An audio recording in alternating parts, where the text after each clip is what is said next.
kalau sudah hulul itu saya bilang tadi, kalau kamu ngomong itu ucapannya Allah, kehendakmu kehendaknya Allah. Oke, kita lihat tafsirnya para sufi yang lain, komentarnya.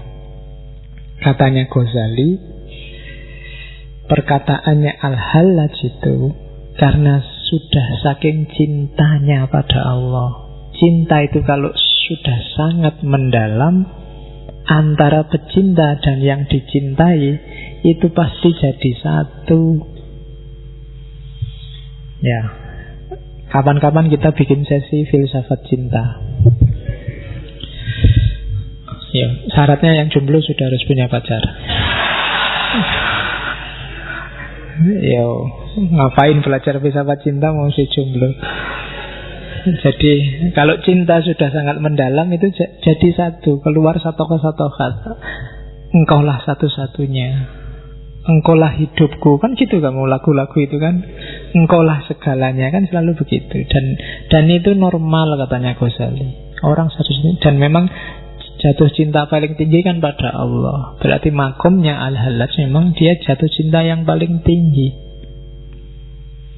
Terus ada lagi Attar, Fariduddin Attar itu yang nulis Mantiqut Thair, yang nulis Tadhkiratul Auliya. Katanya Attar, orang Islam ini kok aneh ya.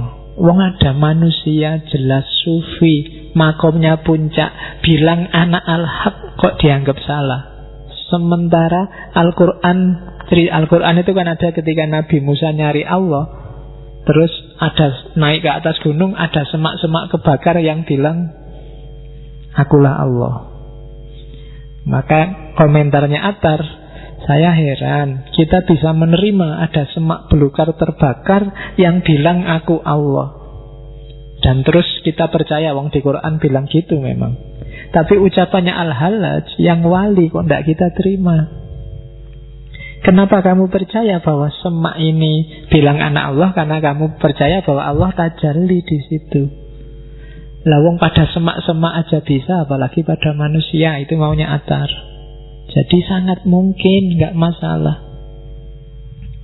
Kamu jadi juru bicaranya Allah itu kan bukan sesuatu yang luar biasa. Kiai-kiai, ustadz-ustadz kan tiap hari begitu.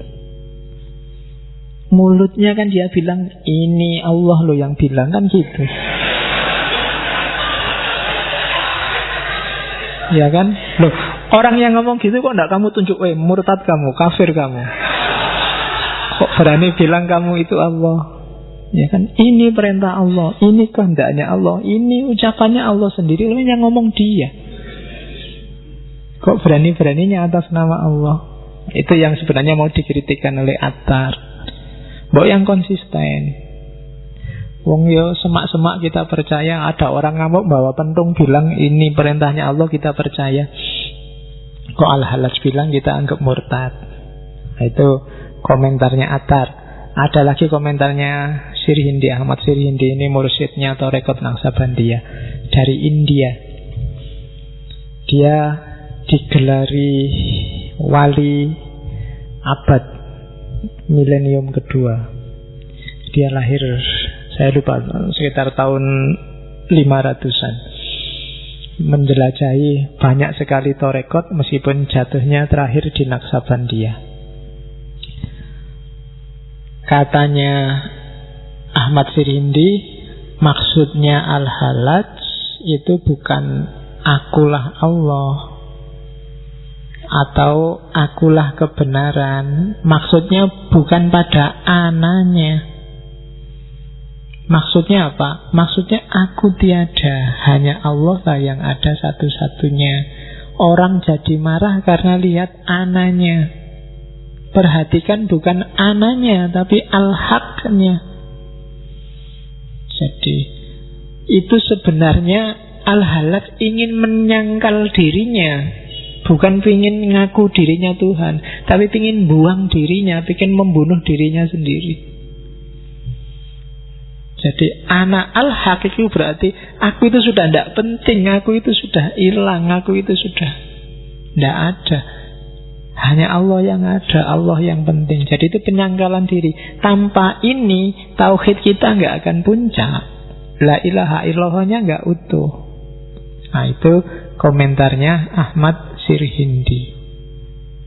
Jadi yang kontra lebih banyak lagi, nggak usah tak sebut di sini. Yang mengkafirkan, biasanya yang mengkafirkan pakai dalil bohirnya kalimat.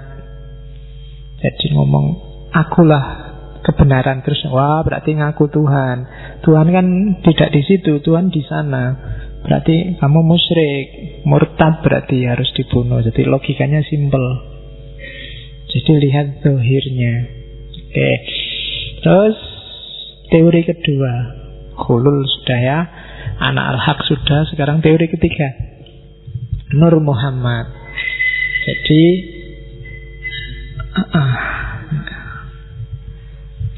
nggak apa-apa itu. Di situ ada Allah mengingatkan biar kamu nggak ngantuk. Karena ini kalau sambil ngantuk bisa gawat. Karena ada cerita kalau wayang itu waktunya ajaran paling penting kok ngantuk, ilmunya setengah. Begitu setengah, waktunya perang kalah. Kayak ceritanya anaknya Abimanyu kan gitu. Anaknya Arjuna itu kan namanya Abimanyu. Bapaknya ngajari teori perang waktu dia dalam kandungan. Jadi diajari teori perang kok dilalah dapat separuh, ibunya ketiduran. Nah, begitu lahir dia ngerti segala teori perang cuma setengah.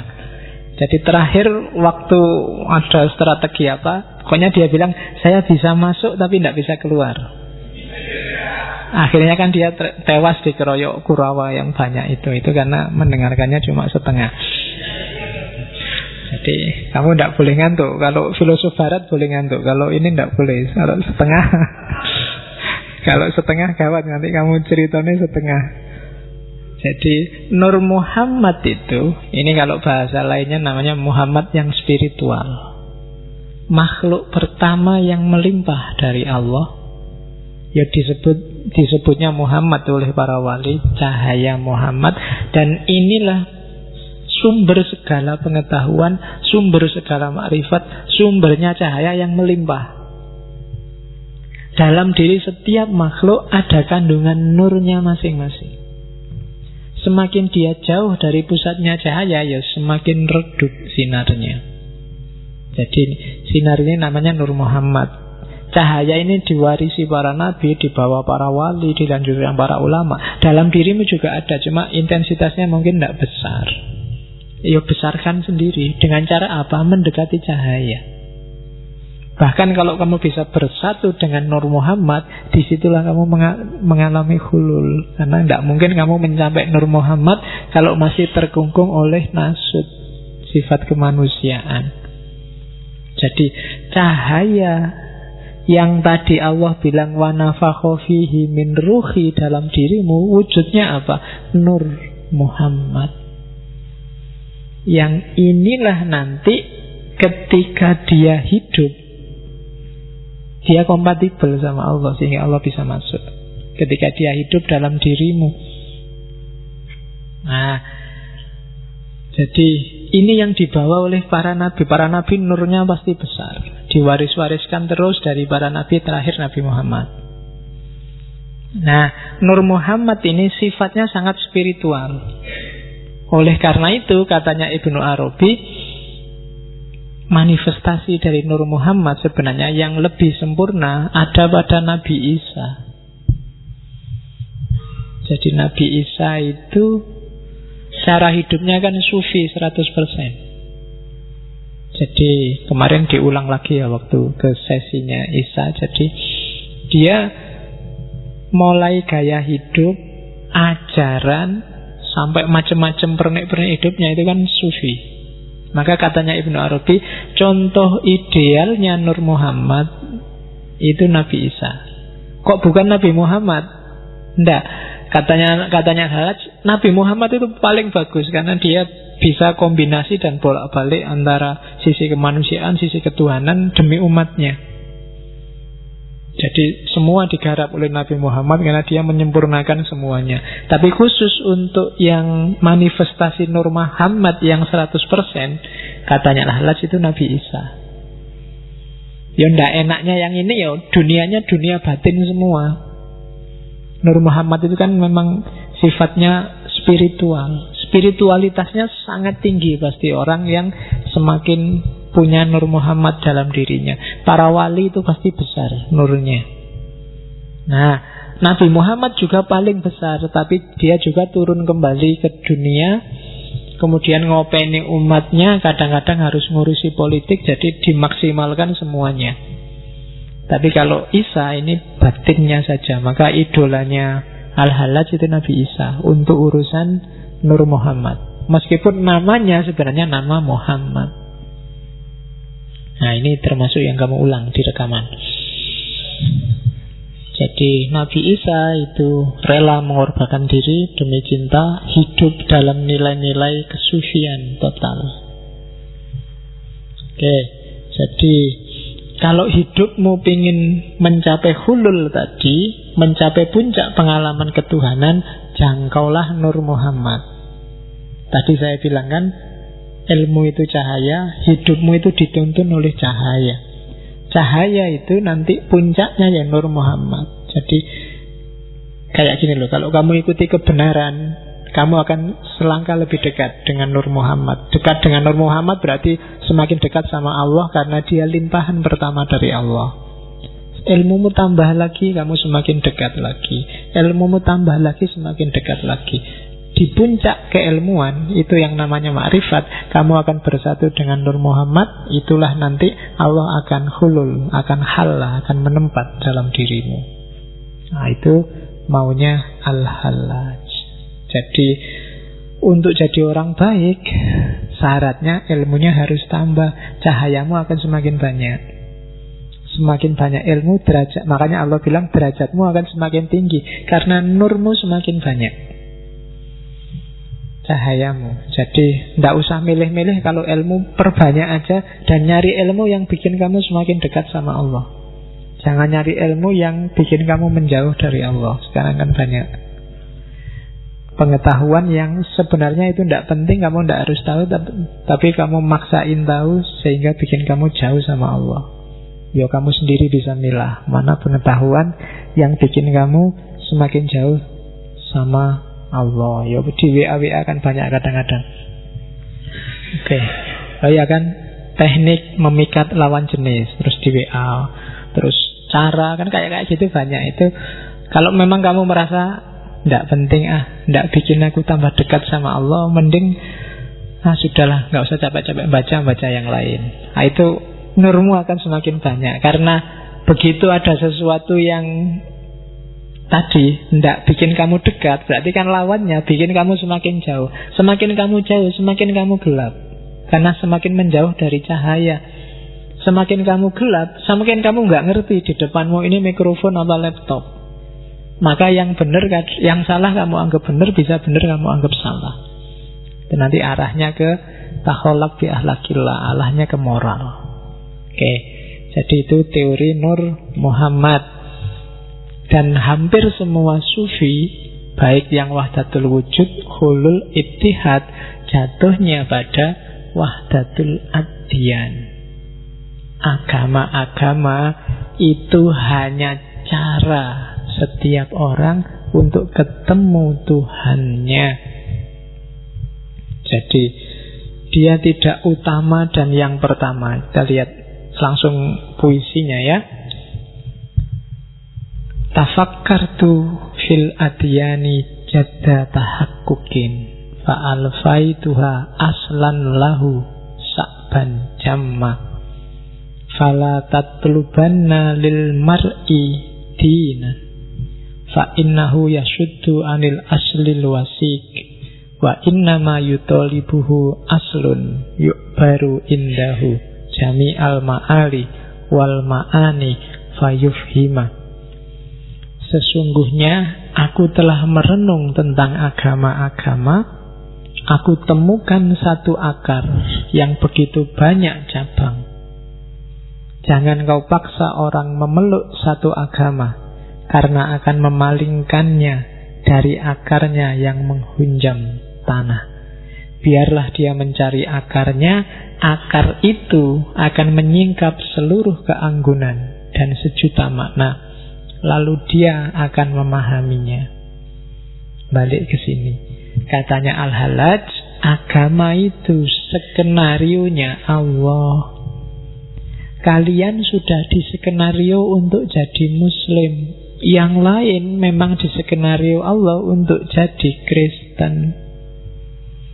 Maka jangan maksa orang pindah agama seolah-olah kamu harus bebas mikir ya pindah agama. Padahal kamu sendiri gak bebas. Kamu dulu jadi Islam kan ya karena bapakmu Islam, lahir di lingkungan umat Islam. Yang Kristen juga begitu, yang Hindu juga begitu. Itu sudah skenarionya Allah, katanya Al-Hallaj. Jangan maksa-maksa orang pindah agama. Dia akan kehilangan akarnya. Dia akan lepas dari hikmah yang sudah dijalin sejak dia kecil. Biarkan aja di situ, pada puncaknya semua akan bertemu. Ketika orang pindah agama, itu kan kayak orang ngulang lagi prosesnya dari nol. Spiritualitasnya jadi netral lagi. Nah itu wejangannya Al-Hallaj. Jadi nanti mirip Ibnu Arabi juga begitu, Rumi dengan cintanya juga begitu. Jadi sudahlah kamu jadi Muslim, ya sudah. Nikmati di situ, perdalam di situ. Tidak usah marah-marah maksa orang masuk Islam. Biar aja yang Kristen, biar aja yang Hindu, akarnya nanti sama. Nanti itu yang disebut wahdatul adyan. Setiap agama sama tapi tidak usah dibahas. Jalani aja sesuai agamamu masing-masing. Kalau dibahas nanti mesti gegeran. Terus kamu marah-marah, ya enggak, ya Islam yang paling benar. Iya, Islam paling benar, makanya jadi Islam yang benar, kan gitu aja. Jadi tidak harus rame, tidak harus ngotot. Jalankan aja sesuai akarmu masing-masing. Itu skenarionya Allah. Terus ini yang kontroversial. Tafsirnya Al-Hallaj terhadap iblis dan Fir'aun. Jadi katanya Al-Hallaj ini potongan. Di depannya panjang tentang iblis dan Fir'aun. Jadi maka iblis dan Fir'aun adalah sahabat dan guruku. Dan dengan mereka aku menemukan jalanku. Oh ini hati-hati, kamu gak boleh jadi bahan khutbah Jumat ini. Bisa tawuran orang-orang ya. Jadi di Tawasin itu dia bilang iblis itu simbol keteguhan tauhid yang luar biasa. Malaikat aja disuruh sujud pada yang selain Allah mau semuanya. Iblis yang tidak mau, karena dia tidak mau aku sujud pada yang selain Allah. Hanya Allah, hanya pada Allah aku mau sujud. Selain Allah tidak. Yo, di situ masuk akal. Cuma nanti Al-Hallaj sendiri bantah itu di puisinya. Jadi yang kedua, iblis ini termasuk Fir'aun, ini sudah diskenario oleh Allah. Untuk apa? Untuk pelajaran bagi yang lain. Makanya sahabat dan guruku. Kalau membaca ceritanya Fir'aun terus kamu hanya dapat marah-marahnya, nggak dapat hikmah dan pelajarannya, itu sia-sia Allah ngasih ibrah Fir'aun. Jadi belajarlah dari iblis, belajarlah dari Fir'aun. Kalau kamu belajarnya cuma dari ustadz-ustadz yang di TV, iya, dapatnya cuma iklan.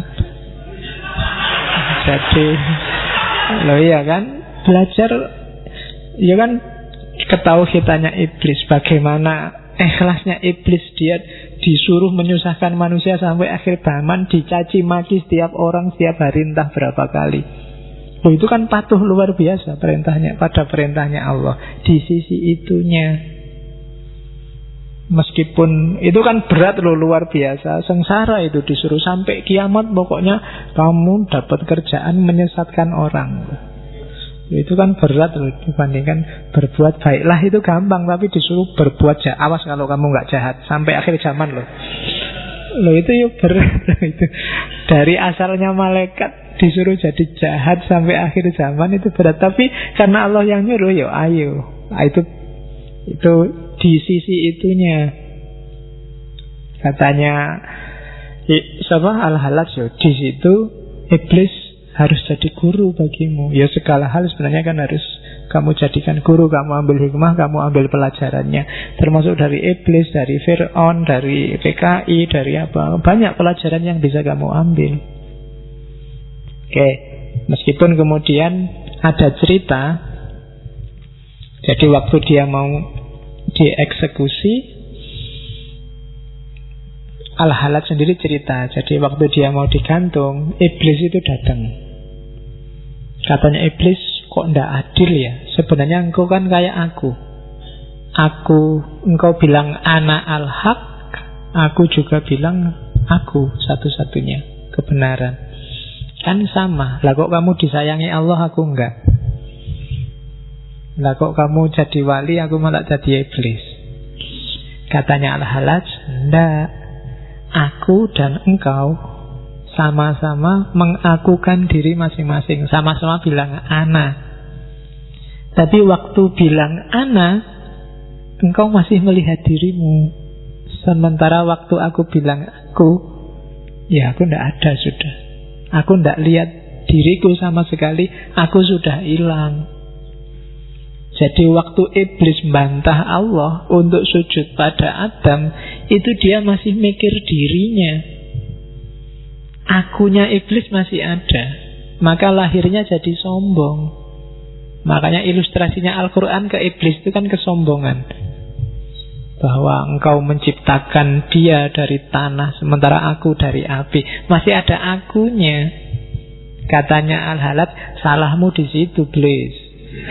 Kan gitu. Ya. Ya kan namanya iblis, yang nyeluk iblis. Jadi sementara kalau aku, waktu aku bilang anak al-haq, itu aku sudah nggak nganggap diriku ada, sama sekali nggak ada, egoku sudah hilang. Itu yang jadi kebalikannya. Aku disayang Allah, engkau dikutuk oleh Allah. Jadi akunya. Salahnya Fir'aun juga begitu. Karena dia bilang anak al-haq podo kayak Al-Halat. Dia bilang aku Tuhan kan, mirip-mirip aja kayak Al-Halat. Tapi akunya kelihatan, egonya yang akunya lebih besar, bukan Tuhannya, bukan al-haqnya. Kebalikannya Al-Halat. Begitu dia bilang anak al-haq, anaknya sudah nggak ada, Al-Halatnya nggak ada, yang ada tinggal Tuhannya. Nah itu problemnya di situ, katanya Al-Halat. Jadi sebelum dia dieksekusi, dia masih ngobrol dulu sama iblis. Ya, saat mau digantung. Karena ada banyak cerita ketika itu kan saya bilang tadi, dia nunggu 1 hari, dia dieksekusinya lama, dirajam. Itu beberapa momen dia sempat dialog sama sahabat-sahabatnya, termasuk para sufi. Bahkan gurunya sendiri Junaid mengingatkan, Al-Halat, mbok agak kompromi dikit lah, jangan kaku-kaku. Kalau kamu kaku, nasibnya kayak Sokrates kemarin, akhirnya kamu dieksekusi loh. Tapi Al-Halat sudah membayangkan resiko itu. Maka dia bilang, wa in kutiltu au sulibtu au kutiat yadaya warijlaya lama roja'tu andakwaya. Meskipun aku dibunuh atau disalib atau dipotong-potong kedua tanganku dan kakiku, aku tidak akan mundur dari yang aku dakwahkan.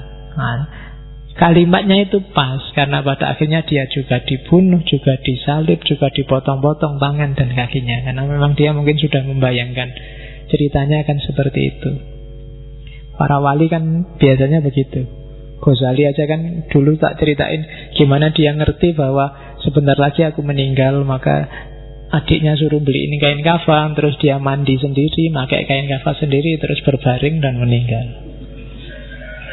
Loh ya, kalau iya, Ghazali itu begitu meninggalnya. Jadi dia sudah siap-siap ngerti, sudah mau dipanggil. Oke, kalau di Jawa kemarin kan ada Ronggo Warsito yang bisa meramal pas kapan dia meninggal. Oke, ini kalimat terakhir yang tadi tak ceritain, waktu dia lidahnya mau dipotong. Jadi dia bilang, ya Tuhan, lihatlah hamba-hambamu yang telah berkumpul. Mereka menginginkan kematian demi membela-Mu dan untuk lebih dekat dengan-Mu. Itu kan orang-orang bilangnya kan memang membela Allah, membela Islam. Maka ya Tuhan, ampuni dan kasihi mereka. Mereka itu tidak tahu apa-apa. Andai saja Engkau menyingkapkan tirai wajah-Mu, sebagaimana Engkau singkapkan kepadaku, niscaya mereka tak akan melakukan ini padaku. Andai saja Engkau turunkan tirai wajah-Mu dariku, sebagaimana Engkau menurunkannya dari mereka, niscaya aku tak akan diuji seperti ini. Jadi waktu terakhir sudah berdarah-darah, sudah tinggal badannya sama kepalanya saja, mau dipotong lidahnya, dia masih berdoa pada yang menyiksa dia. Padahal ceritanya kalau Al-Hallaj mau, itu dia bisa aja keluar penjara lari. Kan ada ceritanya 3 hari di penjara. Hari pertama sipirnya lihat, ini kok Al-Hallaj hilang. Hari pertama ada, hari kedua Al-Hallaj kok hilang. Hari ketiga, penjara sama Al-Hallajnya hilang. Ya, ada cerita begitu. Terus waktu ditanya sama, kok bisa kayak gitu loh. Hari kedua saya keluar, ketemu sama Allah, maka aku tidak ada di penjara. Hari ketiga Allah yang datang ke sini, maka penjara sama akunya nggak kelihatan. Jadi jawabannya adalah gitu. Dan waktu terakhir mau dieksekusi itu, dia bisa melepaskan teman-temannya sak penjara, dibebaskan semua sama Al-Hallaj. Jadi dia cuma nunjuk itu, terus terbuka semua pintu penjara, silahkan kalian keluar, dan dia sendiri nunggu di dalam. Sipirnya herannya bukan kenapa kok bisa membebaskan, karena semua orang sudah tahu karomahnya Al-Hallaj. Cuma kok sampean gak ikut lari sekalian, saya itu beban loh menjara sampean itu. Jadi iya, kalau gak disuruh oleh raja, dia sebenarnya maunya dibebaskan aja. Tapi ya Al-Hallaj bilang, ya sudah skenario-nya seperti ini. Jadi nanti hikmahnya akan ketemu di belakang, dia harus dieksekusi memang. Sama kayak Sokrates kemarin. Kalau dia lari dan pilih hidup enak, ya pengaruh ajarannya nggak akan sedahsyat sekarang. Itu Al-Hallaj. Oke, sedikit saja saya ngomong, bisa tafsir politiknya. Tafsir politiknya itu, ada orang membaca fenomena Al-Hallaj itu sebenarnya fenomena urusan politik, kenapa dia dieksekusi, bukan urusan agama. Dan ajaran-ajarannya Al-Hallaj itu bisa ditafsirkan secara politik. Saya bilang tadi sedikit di depan, misalnya Al-Hallaj ini orang Persia yang taklukannya Islam, dan sampai hari ini namanya Persia Arab, Arab non-Arab itu kan selalu rival, selalu saingan. Sampai detik ini Iran dan Timur Tengah itu kan masih breng.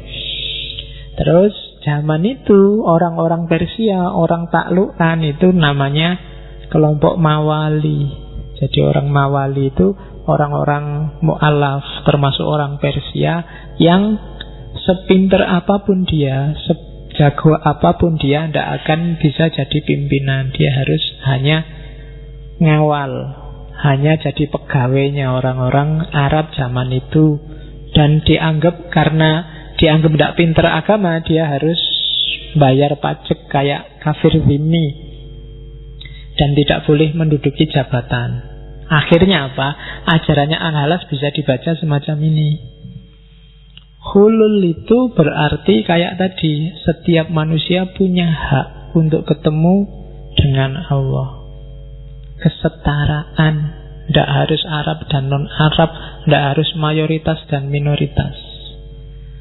Itu sebenarnya visi, di samping kedalamannya tadi ada implikasi politiknya. Nur Muhammad juga begitu. Orang Arab itu kan di zaman itu agak merasa besar karena Nabi turun di Arab. Nah, terus lahirlah teori Nur Muhammad. Nur Muhammad itu, nurnya Muhammad itu tidak cuma miliknya Nabi Muhammad. Semua Nabi, bahkan para wali juga punya. Nah, itu sekarang ada saingannya. Sekarang tidak cuma Nabi Muhammad, karena sekarang ada Nur Muhammad, lebih esensial daripada Nabi Muhammad. Sama, wahdatul adyan juga begitu. Bangsa Persia yang non-muslim, yang Zoroaster itu kan biasanya agak terdiskriminasi, harus bayar upeti. Ajaran wahdatul adyan dari para sufi Persia itu meminimalisir ini, biar orang melihat bahwa sama-sama beragama, akarnya sama, jangan saling mendiskriminasi. Dan yang terakhir, iblis dan Fir'aun. Ini sebenarnya diskusi teologi. Jadi Al-Hallaj ini agak pro dengan Murji'ah, melawan para mutakallim. Itu sebenarnya mau ngeritik iblis dan Fir'aun. Iblis itu kan sangat tauhid. Satu-satunya yang dia sembah hanya Allah. Dan disuruh sujud ke Adam gak mau. Orang yang setauhid puncak kayak gini aja gak selamat, masuk neraka. Maka manusia yang merasa tauhidnya tinggi jangan sombong. Kamu tetap raiso ngalahke iblis nek urusan menomorsatukan Allah, kan gitu. Sindirannya ke situ sebenarnya. Para mutakalim itu kan sering merasa imannya lebih tinggi, lebih ngerti agama. Begitu kamu merasa kayak gini, itu sebenarnya kamu sudah kalah sama iblis. Iblis itu kan kalahnya karena merasa tinggi itu. Dan tauhidnya sebenarnya dia puncak, hanya agak sombong. Maka siapapun muwahhid yang sombong sebenarnya dia iblis. Ya kan gitu. Orang yang mengklaim dirinya beriman, bertauhid, tapi sombong, pokoknya Allah nomor satu, bela Allah, bela Islam, tapi sombong, maka dia sebenarnya tipenya tipe kamu yang ngomong, bukan aku. Oke, itu kritiknya Al-Hallaj. Itu kalau dibaca secara politik. Cuma yang terakhir ini, yang politik ini yang bisa kita diskusikan panjang. Silahkan buka forum sendiri untuk bahas ini. Oke, alhamdulillah sudah selesai dengan Al-Hallaj. Minggu depan kita lanjutkan dengan muridnya Syekh Siti Jenar. Bukan muridnya, penerus ajarannya di Jawa. Insya Allah kita ketemu minggu depan. Kurang lebihnya mohon maaf. Wallahul muwafiq. Wallahu a'lam bissawab.